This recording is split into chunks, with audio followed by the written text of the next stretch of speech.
Ladies and gentlemen, welcome to your daily briefing. It's nice to be back here, although not quite as nice as traveling around the country as we did the first 3 days of this week, as those of you who joined us know. Very successful trip where the President was able to make announcements on some of the executive actions he can take, things that he can do to move this economy forward, assist students with their student debt, with their loans, and homeowners who are struggling with refinancing their homes. I don't have any announcements to make, so I'll go straight to questions. Mr. Feller. Thank you, Jay. Two topics today. On the statement we just got from the President about the European deal, does the White House feel that this agreement, if implemented, is enough to prevent countries around the world from plunging into recession? Ben, what we have said, and the President has said, Secretary Geithner as well, is that we believe the Europeans have the capacity to deal with this challenge. We welcome the decisions that were made last night by the European Union, which lay a critical foundation for a comprehensive, conclusive solution, the kind of solution that we've been urging them to make. And we will, we look forward to the full development and implementation of that plan, and we'll continue to work with our counterparts there. This is an important, obviously, part of the world, and with very important impacts on the American economy. So we look forward to working with our counterparts. We look forward to the full and rapid implementation of that plan, and we all need to work individually and collectively as nations and allies and partners to take the necessary measures to sustain our sustain the global recovery and to put our people back to work. In terms of the fear of recession across the globe, how significant is this in preventing that? Well, I don't want to predict into the future, but it is clearly important that Europe take these actions. It has been important for, and obvious, I think, for a number of months that this is a challenge that needed to be addressed, and we have been working with our counterparts to, as they have dealt with this, and the decisions made last night were very important. And they lay the foundation for the kind of decisive, conclusive resolution to these challenges that need to happen.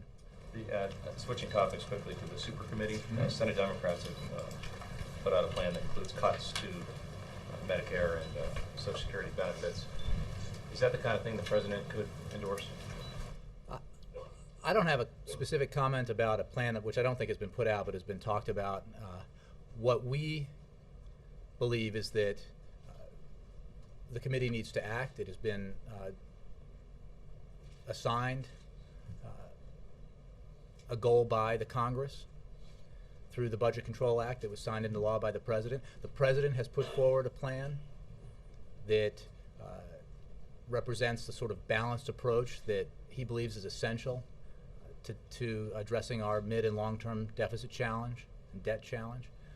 And he hopes that the Congress will take that up and move forward in a way that ensures that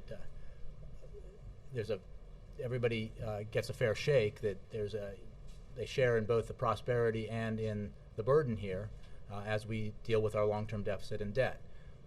What I think I can say, broadly speaking, is that what isn't the right answer is to rule out entirely, to take off the table revenues, because there is no credible account of or assessment of the kind of action that we need to take that does not include a balanced approach, that does not include revenues. And to say the burden here should be borne entirely by the middle class or by those struggling in America, while the wealthiest among us have to contribute nothing, is simply out of sync, not just with the President's view, not just with Democrats' view, but independents and Republicans everywhere except in Washington. So President, as I said, has put forward a plan, and he looks forward to the super committee and Congress in general at taking action. One last point. One of the ideas being kicked around about the super committee is that late November deadline for action lacks teeth because the cuts wouldn't kick in until 2013. So in effect, this process could evaporate this fall and winter, and nothing will happen. Does the White House view that deadline as lacking teeth? This is something that Congress has assigned to itself, and they need to act on it. The trigger mechanism that you talk about, the sequestration, is onerous for a reason, and it is, I think, creates the kind of pressure on Congress to act that is necessary. But again, the President's view is clear. The President has put forward a detailed proposal that makes clear where he thinks Congress ought to go, makes clear that a balanced approach is the way to go, which reflects the approach that the American people believe we ought to take. So I don't want to get into too much detail about the negotiations at the committee level or at the congressional level. The President clearly believes that there's not a lot of complexity or confusion about what needs to be done. It requires tough choices, but it requires tough choices by all sides. And if there's a willingness to approach this with a view towards balance, then it really shouldn't be that difficult. Yeah. The President has repeatedly said that there are headwinds that have come from the Eurozone debt crisis that have slowed the U.S. economic recovery. Does this deal diminish that risk that it could derail that recovery entirely? We need to do everything we can here in the United States to grow the economy and create jobs. That is the principal focus that the President has. It's what he has been talking about and acting on consistently, and what you will continue to see him talk about and act on. We need to control the things that we can control. As far as Europe goes, we have been working with our counterparts as they address that challenge and making clear that we believe that it's significant and needs to be dealt with. And we are certainly encouraged by the important decisions that were made, and look forward to working with the Europeans as they take conclusive action to deal with this. Because, as I said before, this is a very vital part of the world economically that has an impact on the global economy and directly on the American economy. The President's statement calls for rapid implementation, but that's right. There are experts saying that this could take weeks, if not months, to fully implement. Well, we will continue to encourage and work with our counterparts to help them move forward towards rapid and complete implementation. Let me just, like as I promised here, to move around in the back. What, nobody? How about Jay? Mr. Sitov. Our foreign minister raised a couple of interesting points in his recent interview. I wanted to ask you about them. Point one was if the Americans care very much about international authorization when they go in a country like Afghanistan or Iraq, by the way, even though he was speaking about Afghanistan. They need to care about reporting to the international community when they planning to get out. So my question, I guess, is do you plan to make a report to the United Nations and make sure that the job is done before you leave Afghanistan? Well, I think we've been very clear about what the President's policy is and strategy is in Afghanistan. He laid it out in great detail, and as I think he has proven with regard to Iraq, with regard to Afghanistan, with regard to going after the senior leadership in Al-Qaeda, he says what he's going to do and he does it. So he will keep his commitments, and those commitments include the drawdown of the surge forces in Afghanistan that is happening now, and the continued drawdown that will then, by the end of 2014, allow for the transfer of security lead to Afghan security forces. So that's all been very transparent and will continue to be as we move forward. Will we be assured that the flow of drugs from Afghanistan, which is the biggest problem for my country, that the Afghans themselves will be able to handle that situation?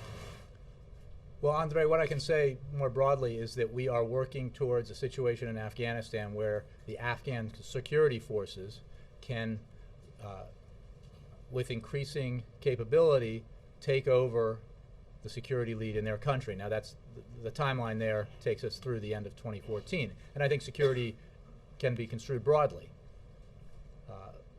As you saw in Iraq, there was a gradual ceding of security control and lead to the Iraq security forces.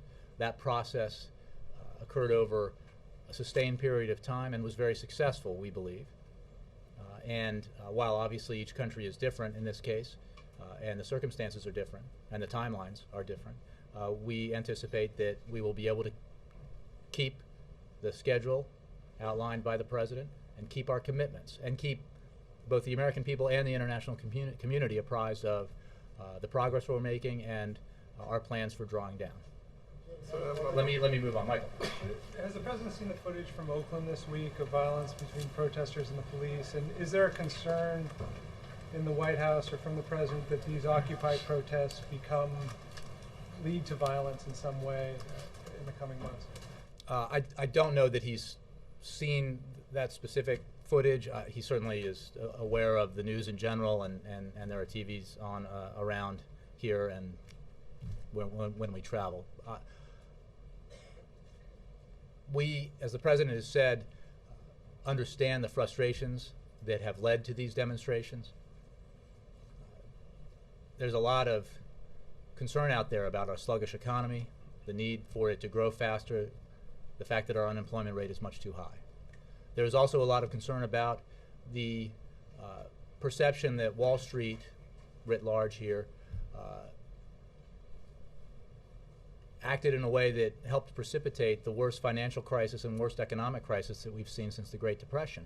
And now, after we have passed into law and signed into law reforms that would both protect Americans, consumers, in their dealings with financial institutions, and would ensure that the kinds of reckless actions that were taken could not be taken again. We see a lot of efforts in Congress from Republicans as well as by lobbyists for Wall Street to try to undo those reforms, to stop, for example, the confirmation of our nominee to head the Consumer Financial Protection Board, our consumer watchdog. As to the violence, we obviously believe and insist that everyone behave in a lawful manner, even as they're expressing justifiably their frustrations. Yes? Jay, sort of to follow on that, obviously the most graphic images we've seen have come from Oakland, but there's a lot of cities where leaders are becoming frustrated with the movements, and not because of violence, but because of sort of the persistent nature of it and how it sort of disrupts, I guess, business and that kind of thing. There's a lot of talk of getting rid of, there's a lot of talk of sort of cracking down, arrests, that kind of thing. Does the President think that's appropriate, or does he see that as putting a limit on expression? I haven't had that discussion with the President. I think, again, I would just go back to what I said to Michael. We understand the frustrations that are being expressed, specifically with regard to the need to make sure that Main Street and Wall Street operate by the same set of rules, and the general frustration with the need for jobs and economic growth that creates opportunity for middle-class Americans. And certainly we have a long and noble tradition of free expression and free speech in this country. It's also important that laws are upheld and obeyed.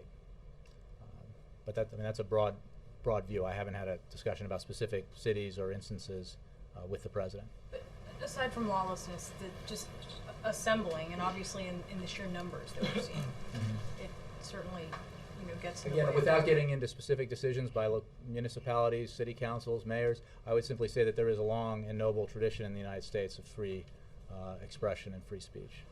Yes, Jake. The American Academy of Pediatrics wrote a letter expressing concerns about what they call the family penalty provision of the healthcare law. Provisions that exclude families with children from subsidized exchange coverage even when they lack affordable employer-based coverage. I'm wondering, is the White House reviewing this part of the healthcare law, looking into ways to fix it or tweak it? Jake, I confess that I don't have an answer to you. I've heard vaguely about this, but I haven't looked into it. Maybe HHS can help you more, but I just don't have a response. Okay. Speaker Boehner gave an interview earlier today to Laura Ingraham in which he expressed, I'll just quote him, he said, "The idea that you're going to just go around Congress is almost laughable. We're keeping a very close eye on the administration to make sure they're following the law and following the Constitution. I've got great concerns that he may be violating parameters in terms of the executive actions that the President's taking. And our committees of jurisdiction are looking at these proposals to make sure the President isn't exceeding his authority." Do you have any response to the Speaker's concerns? Well, first of all, the President is operating well within the bounds of his authority and in a way that is consistent with the kinds of executive actions that presidents have taken in previous administrations, presidents of both parties. I would respectfully suggest to the Speaker that perhaps he should and the House should focus on what the American people are insisting that Washington in general focus on, which is the need to grow the economy and create jobs. I think yesterday the House, amidst the demand that action be taken on jobs and the economy, bravely went forward and passed legislation or passed a bill that would issue commemorative coins for baseball, Hall of Fame. It passed overwhelmingly. And now I think they're pretty much done for the week in a couple of hours. The President has put forward a jobs plan filled with measures that have enjoyed bipartisan support in the past, paid for in a way that is supported broadly by the American people, by Democrats, independents, and Republicans everywhere except in Congress. I think, believes Congress should act on that because with regard to the executive actions, we've made it clear, as I know you know, that we do not believe for a moment that they are a substitute for legislative action. What they represent is the President's absolute commitment to doing everything he can within his authority to assist the American people as they deal with this difficult economy, whether it's students, helping them consolidate and reduce their debt burden, helping homeowners who are struggling and underwater with their mortgages but paying their bills, helping them refinance their loans so they can take advantage of these historically low loan rates, mortgage rates. He'll do everything he can, and you will hear from him and see him continue to take up that cause through executive actions, even as he says to Congress, pass this bill, pass the elements of this bill, do things that grow the economy and create jobs. Well, I guess there are two things. One, the majority in the House of Representatives, they say they have passed anywhere between 15 and 20 bills that would have a positive impact on job growth, and the bills have not been taken up by the Senate. Well, do you oppose, I understand that you oppose the ones that deregulate and some of the others, but do you oppose every single one of them? Or well, I don't know I haven't looked at all 15, but what I can tell you is the actions that the Congress has taken that help economic growth and job creation, like the free trade agreements, like patent reform, are things that the President agrees with and has signed into law or put his signature to in terms of the free trade agreements. And I believe the House did today pass a provision,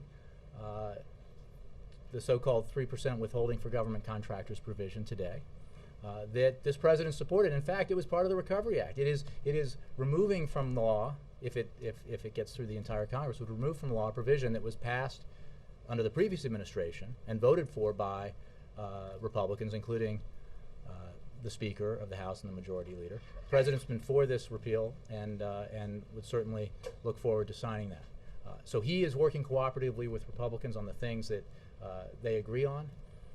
I would simply, rather than take my assessment of what their jobs proposals are, Just look at what independent economists say about their plans. And there's no one out there who will say that they may say that there are good policy ideas in those proposals, policy ideas for the medium and long term, but there are no ideas, or very few ideas, that have any measurable positive impact in the near term on economic growth and job creation. That's not just me saying it, that's not a partisan position, that's outside economic analysts, because it's the kind of proposals they put forward. They don't deal with the need right now, which is boosting aggregate demand, to use economist lingo, to get the economy growing and to get people back to work. The president's plan does that. The president also has a plan which deals with medium and long-term deficit and debt reduction and laying a foundation for future economic growth. You got to do all of it. You got to do it all.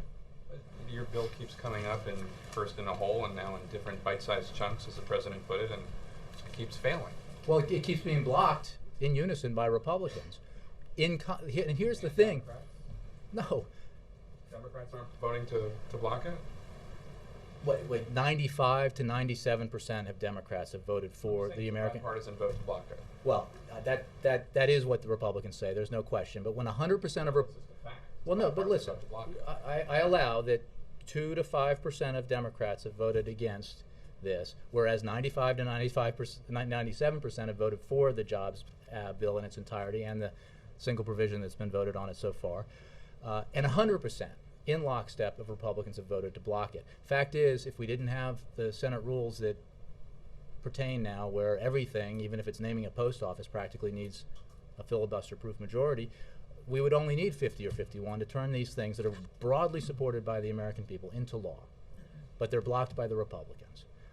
Blocked based on a principle in the Senate that was established by the Senate Republican leader quite a long time ago, quite explicitly, quite publicly, that his number one priority as the Republican leader in the Senate, in the United States Congress, was not to create jobs, not to assist the American people, not to grow the economy, but to do everything he could to ensure that Barack Obama was not reelected. That doesn't seem to be the agenda that the American people support. And I would just point out that when you see this 100% Republican opposition, it's totally disconnected from Republicans out in the country. It's not just Democrats out there and the president. Look, you've seen the data, probably ABC's own poll. I mean, they're out of sync with Democrats, independents, Republicans, Americans who want Washington to act, want Washington to take common sense measures that would help grow the economy and put people back to work, and want them paid for so they don't add a dime to the deficit, and paid for in a way that this president has put forward. So does what you say mean that the president has decided that there's no way to work with the Republicans? Absolutely not. And that therefore it's important for him to take his case campaign style to people in states which are going to be critical for his reelection? I know it sticks in your craw that the president actually leaves Washington and goes out and talks to the American people. Not at all, just asking. But the president believes very strongly that Republicans in Congress will not take action because he asks them to. I think that has been established over these nearly 3 years. What he does also believe is that Republicans in Congress will take action if their constituents demand that they do it. So that is why he is out in the country talking about the need to pass the Jobs Act, and why he is talking about the actions that he's taking without Congress, because we can't wait for Congress to act, whether it's student loans or refinancing mortgages or other things that he's done, waivers for No Child Left Behind, or more than $1 billion of savings through lessening regulations for hospitals and doctors. He will continue to do these things, and he'll continue to press Congress to take action. But again, you've heard him out there. We're being quite transparent, calling on the American people to call on Congress to do the things that the American people say they want done. Yeah, but perhaps you would allow that the places he chooses to make this case have some bearing on his reelection. Look, I think he has been around the country, including to places that are blue and purple and red, making this case, and he will continue to move around the country to states of all colors, making his case. But so if Sam. Thanks, Jay. Just kind of staying on this topic. Do you know when the last time the president spoke to the speaker was? I'll have to find it for you. I think we publicly discussed it or read it out. When the speaker reminded the president that they did have a jobs bill? I'm not sure, again, Sam. We read it out. I'm not sure if he's talked to them since then. The conversation I'm aware of is the one that we read out. I think I did read out from here. This is the one where the president, I think, called to thank the speaker for his work in getting the free trade agreements passed. And then, yes, I believe the speaker brought up the fact that they have put forward proposals that they just label jobs proposals, and we make the point that economists disagree in terms of their job creation potential in the near term. Mr. Henry. So, then, following up on that phone call they had. A lot of follow-ups. Yeah, President's made his case around the country. You seem to believe there's bipartisan support for Well, his jobs bill. it's not a statement of opinion, it's a statement of fact if you believe the data. Okay, so you have that data in hand. Why doesn't the president call the speaker and other leaders, Democratic leaders as well, over here after weeks of back and forth and just say how we're going to get this done? Because there's no complexity here to how we get it done. Congress needs to act. Congress needs to, why, the House won't even take up the provisions of the American Jobs Say Act. stop passing bills to help baseball coins. I know, They're already done. there is a constituency that barely exceeds the number of people in this room that believes that the president and members of Congress need to hole up in a room together to work out what they should be doing for the American people. But him It is battling eminent. and John Boehner going on Laura Ingram's show is not moving the ball forward. It doesn't appear. Well, I disagree. I think the speaker would say that they passed this 3% withholding provision, which again was part of the Recovery Act, part of the Jobs Act, something the president supports. Congress passed the free trade agreements, patent reform. We will have votes on every provision within the American Jobs Act, giving Republicans the opportunity in the Senate, and hopefully, if they see the light in the House, an opportunity to vote on those. So we remain hopeful that Congress will act, and we note where it has acted. Last thing, you haven't had a chance yet to comment on the GDP numbers. A few weeks ago, the president had an interview with George Stephanopoulos and said, no, the American people are not better off now than they were a few years ago, but we're working to try to fix that. You get good GDP numbers today. Is that a step forward and suggest to you that it is turning around, or is the ultimate number just unemployment regardless of GDP?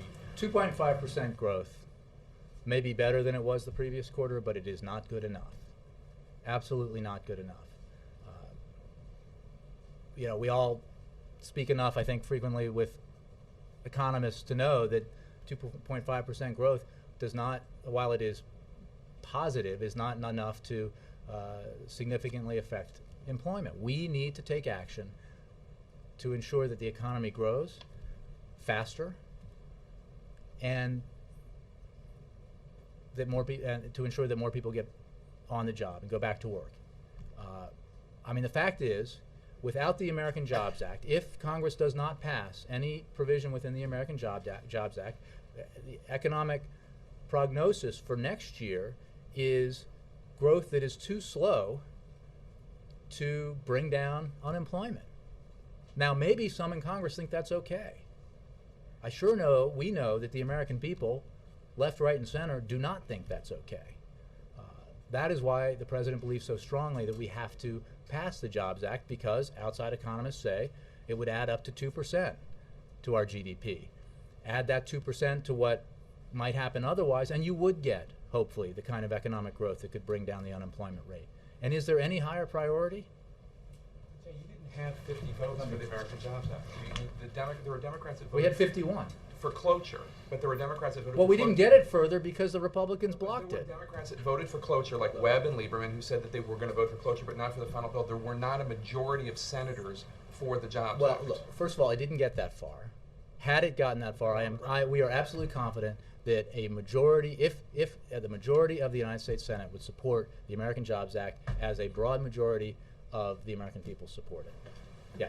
Let me get back to the essential question here. Despite the president's best efforts in 2008, voters saw fit to send Republicans to the majority in the House and make John Boehner the Speaker of the House. 2010, you mean? 2010.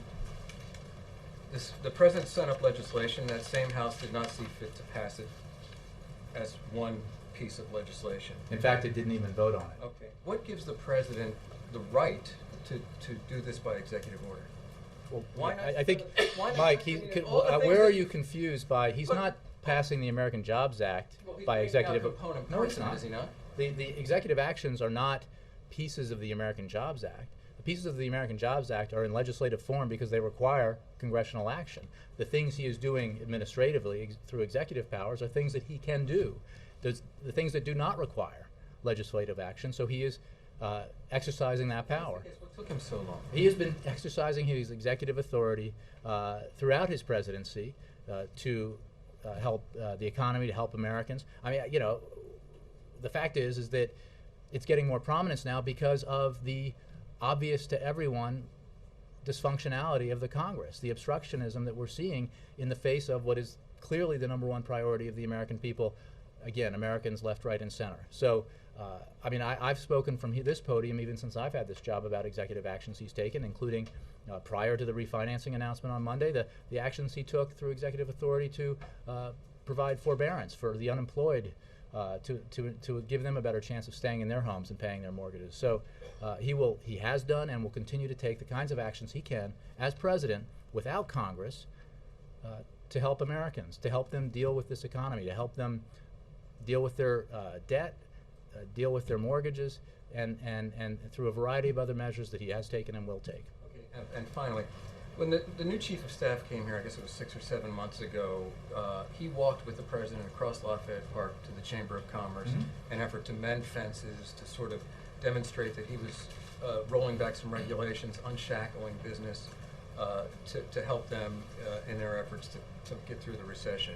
6 months later, the Occupy Wall Street crowd walked up from Freedom Plaza, and they weren't there to mend fences. They were there to lay siege to the place. So I'm wondering, I mean, given these two contrasting images, is there any concern on your part that the goals of Occupy Wall Street are run counter to the goals of the administration in terms of your attitudes towards business and deregulation?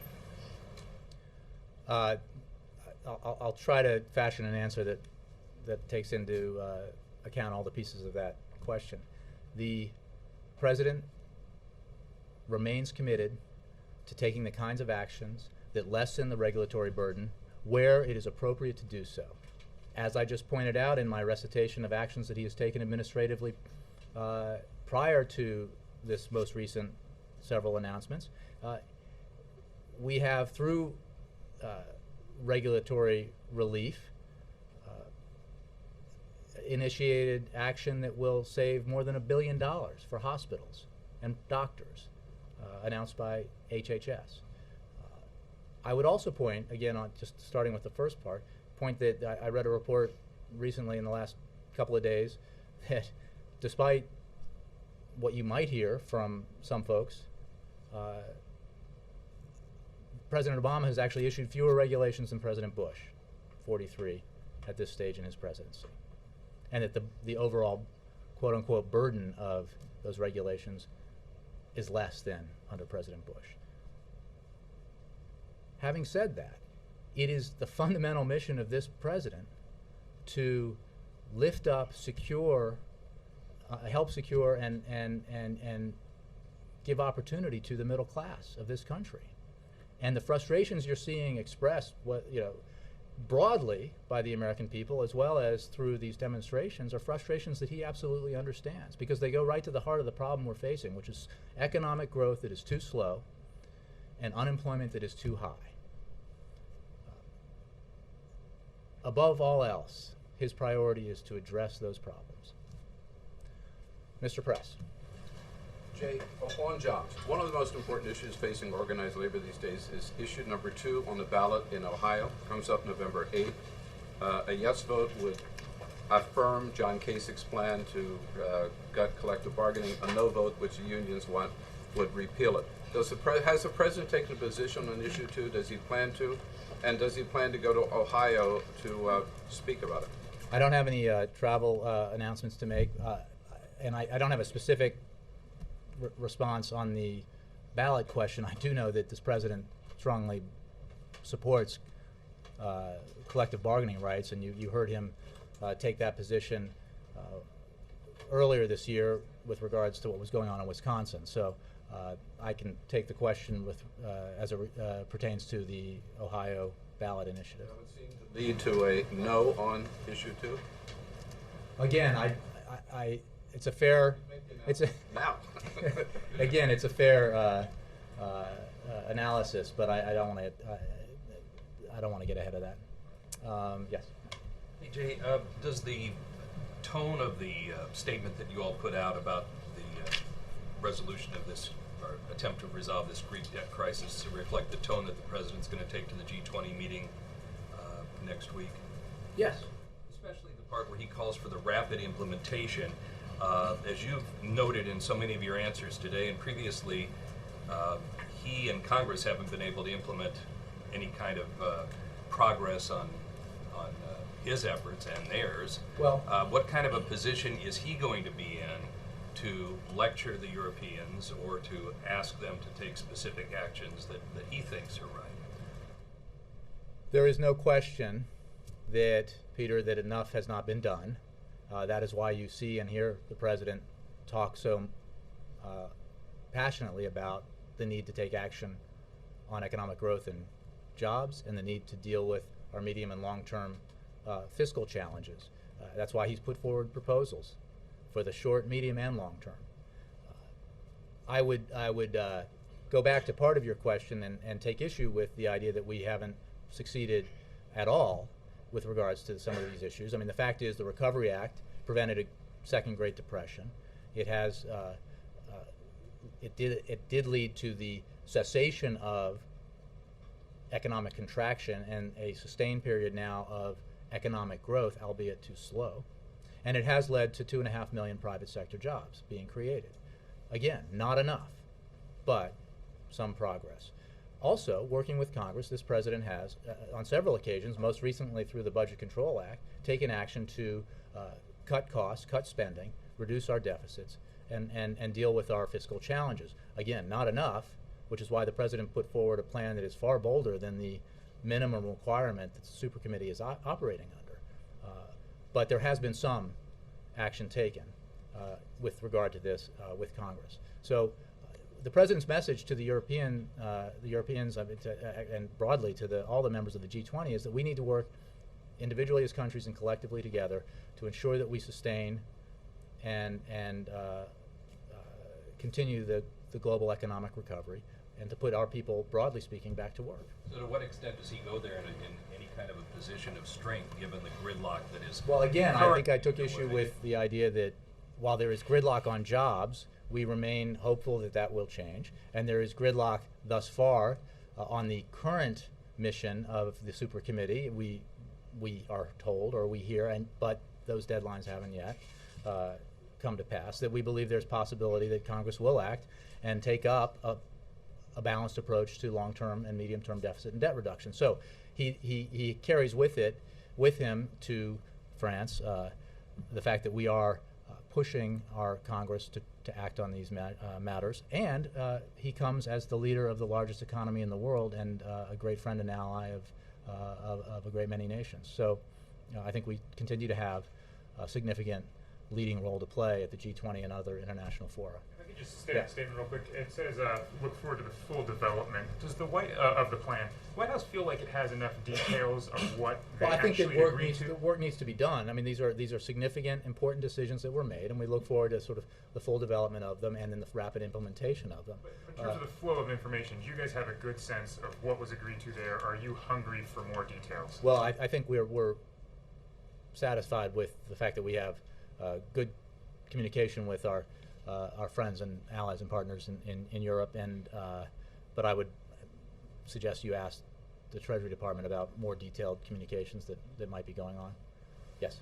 Yes, I spoke with Harry Reid's office yesterday, who said they have no indication from Senate Republicans that the infrastructure bill taken from the President's Jobs Act, possibly up for a vote next week, they've received no indications that they would be in favor of it. At this point, especially as the President moves forward on executive orders, are these votes just symbolic? What's the point now? I will go back to some of what I've said before. These are provisions, broadly and specifically with regards to infrastructure, that Republicans have traditionally supported broadly. Republicans who vote against it will have to explain to their constituents why they used to be for it and now they're against it. And are they against it because they don't think millionaires and billionaires ought to pay a little bit more to help put people back to work? I think that's a tough argument to make. Again, it's not up to the president. He does not believe that simply by asking Republicans to do this that they will do it. He is certainly wise enough to understand that that will not be the case. What he does hope and believe is that senators and members of the House will hear enough from their constituents and get enough pressure from their constituents to take action that uniform resistance will break down. So we remain hopeful. We are a week at least, I believe, away from a vote on infrastructure, and maybe the outlook will change. After all, we'll get a majority, or we'll get the 50 or 51. You know, if a few Republicans see the light and decide that it is actually worth asking millionaires and billionaires to pay a little bit more to put construction workers back on the job, rebuilding our schools and highways and bridges, which in and of itself is a good thing, but also helps create the kind of foundation that we need for further economic growth in the 21st century, then maybe we'll get to 60 and maybe we'll actually pass that measure. Then we move on to the next one. And hopefully, Republicans will agree to something here, because there is no more urgent priority. I mean, I confess I was a little surprised to hear from some Republicans, not in Congress, but some Republicans, that they don't support extension of the payroll tax cut. So they're for protecting tax breaks for millionaires, but they're also for raising taxes on the middle class. That's a new and novel position and probably unsustainable with their constituents. Ann? Is a threat of a double-dip recession over with the GDP numbers this morning? I'm the wrong guy to ask in terms of economic analysis of that kind.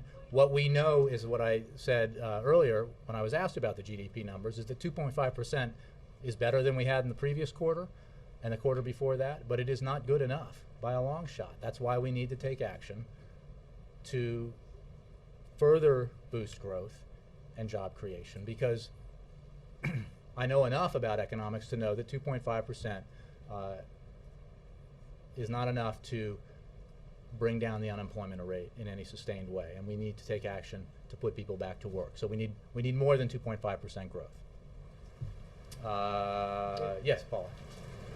Yesterday, the House Ways and Means Committee came out with an international tax reform proposal, and supporters say it would actually result in creating jobs at home, but opponents say it would actually encourage multinationals to ship jobs overseas. So what is the White House position? I'll have to take that question. I'm not familiar with the, did you say it's a bill that's been put forward? Camp put it out.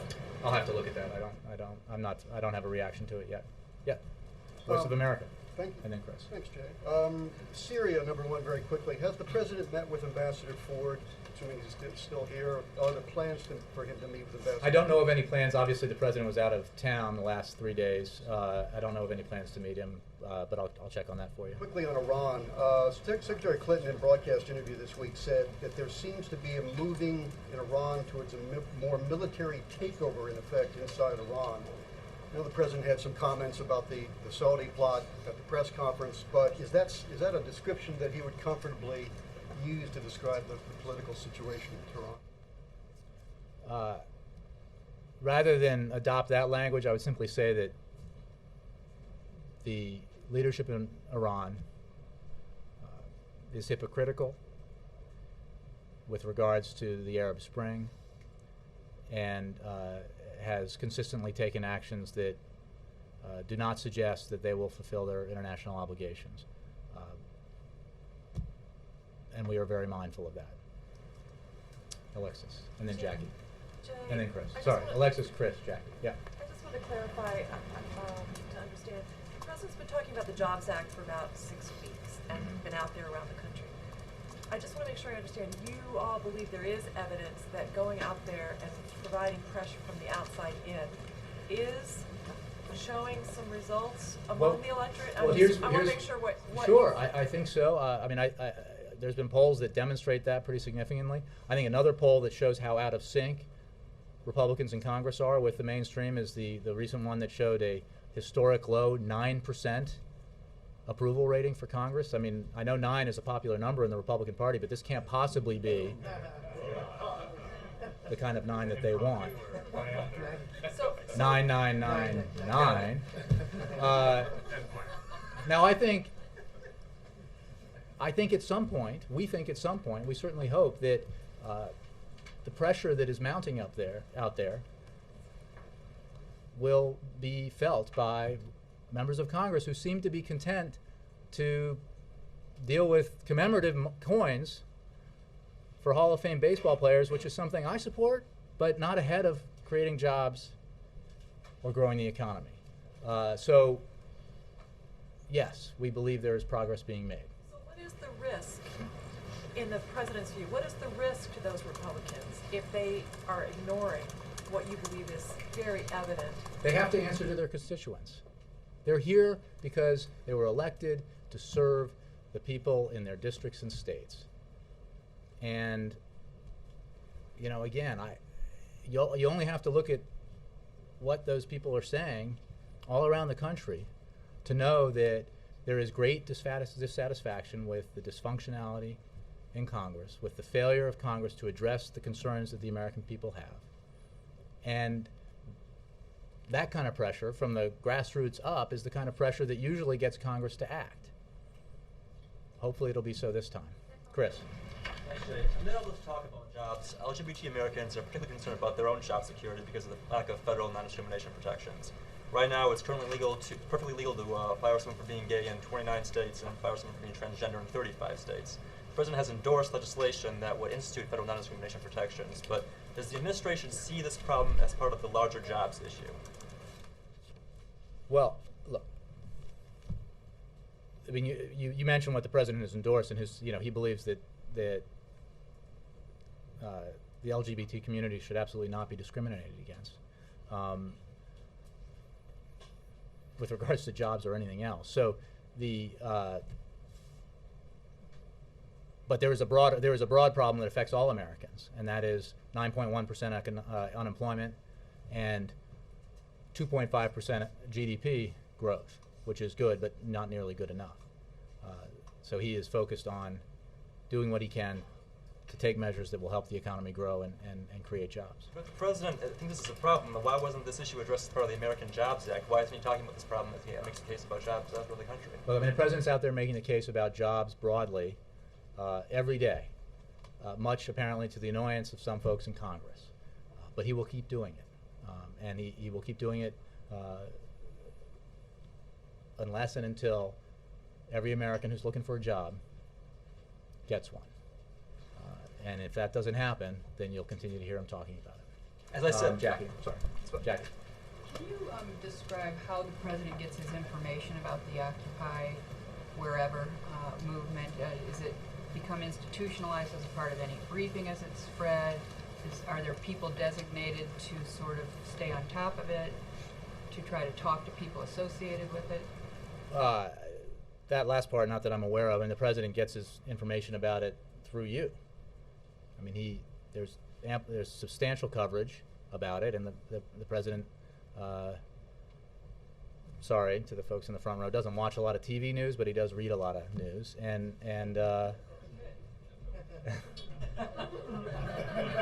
he's old school that way. But he watches some. I mean, look, he catches it. He is very current on those developments,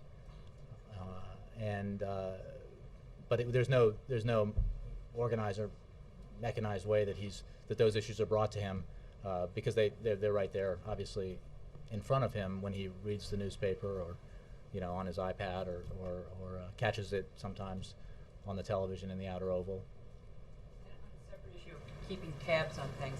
Who in the White House, how are you keeping up with the super committee? Are you trying to influence its deliberations? We have tried to influence its deliberations by putting forward a plan, a complete, comprehensive, balanced plan that basically are recommendations that this President has put forward for the super committee to consider. They have to act. This is a congressional committee mandated by an act of Congress with a target set by Congress, a target that the President's plan would far exceed, But he encourages them to look at his proposals because he believes very strongly that they represent the kind of approach that will both deal with the problem for the medium and long term, and also the kind of approach that is broadly supported by the American people because it is balanced and fair. So there's no more involvement than that in this period? Well, we have our communications with Congress in general, but we're not, this is a committee on which there are no members of the executive branch sitting. This is a congressional committee, and obviously they are engaged in trying to reach an agreement that will at least meet the target set by the legislation, and we certainly hope exceed it, as long as it's done in a balanced way. Thanks, Jim. Thank you all very much. Have a great rest of the day.